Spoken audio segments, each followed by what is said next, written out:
rotting soil and cracking walls have been plaguing a North Las Vegas neighborhood.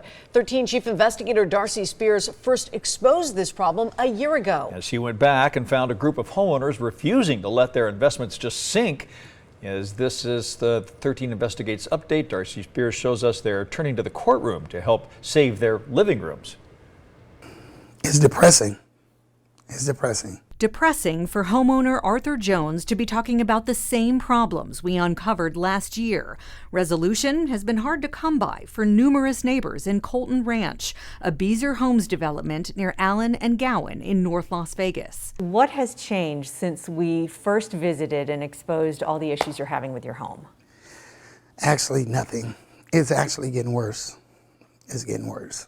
To understand how much worse, you just have to look around. We're having cracks going to across the top of the roof, and I don't know if it's going to fall in. Those lumps you see in the walls are nails working their way out. In the master bedroom, the ceiling is buckling. All my vents are crooked.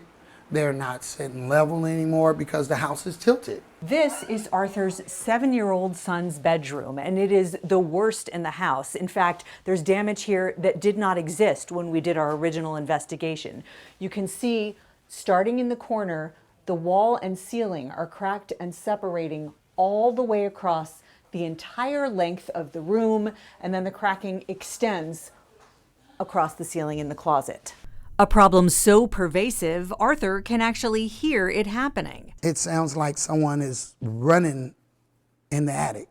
Lori Williams lives across the street. In her kitchen, they cut this open because I had squeaking from the second floor. Beazer has repeatedly done cosmetic fixes to the drywall. And then they had remudded this whole thing, and pieces of the plaster or mud was falling down. Pictures and videos from other neighbors document similar damage. Walls separating from ceilings, cracks in floors, ceilings, and walls. This is a new one that I've never seen before right here. You can actually feel the separation with your finger, yes, and the paint come off when I do that. The problems extend outside the homes too. One neighbor tells us she can't even open her side gate anymore because it's so lopsided, and the shared walls are starting to crack. Right here in this one, you can see all the way through into the backyard. The saws is the problem, and Beazer don't want to do anything about it. As we reported in our original investigation, Colton Ranch was built on unstable ground,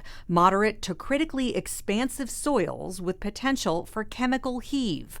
That's according to this report 13 Investigates obtained. In April 2018, before Beazer started building, they hired Southwest Geotechnical to test the soil. The company warned Beazer the site would continue to be problematic, writing structures like sidewalks, patios, block and retaining walls, and driveways would be susceptible to damage, and that damages may include wall or slab lifting, cracking of foundations, masonry blocks, sheetrock and stucco, and doors jamming. Beazer was further warned that the company must be willing to accept these associated risks and requirements if developing this site. Beazer developed it, and families like the Jones and Williamses are dealing with the fallout. It's devastating. I'm upset because I have yet to enjoy my house since I bought it in 2019. It's been problem after problem after problem. This diagram from a survey done by another independent expert shows just what it looks like underneath Lori's house. Sinking. My house is sinking. He gave us the report, and my house is sinking in the middle.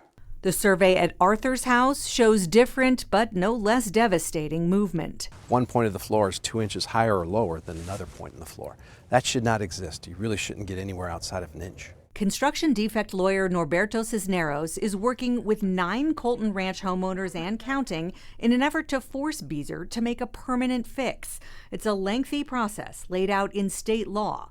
Before filing a lawsuit, homeowners must first put the builder on notice and give them a chance to make repairs.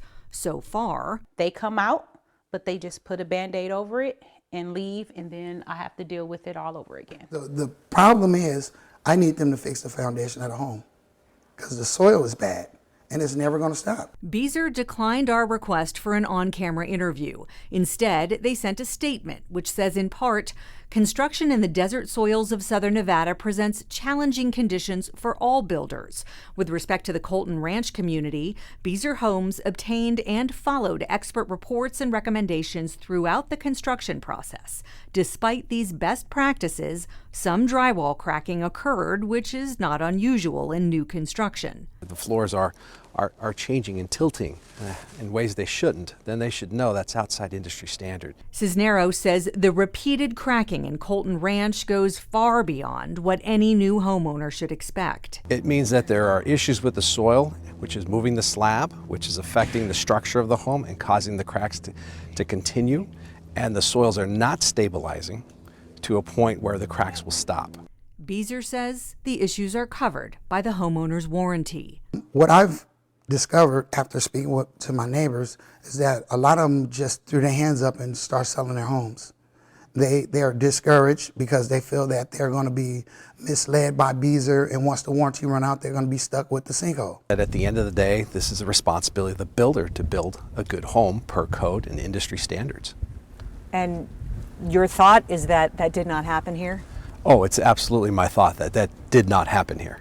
You may be wondering where City of North Las Vegas inspectors fall in all this. After all, they supposedly oversee and approve every step of the construction process. The city tells us that the responsibility for following the soils report ultimately lies with the builder, and that final approval of any inspections only comes after the builder's soils engineer certifies that the builder followed all of its recommendations. As for liability, you won't see anyone from the city getting sued because city inspectors are immune from lawsuits. Darcy Spears, 13 Investigates.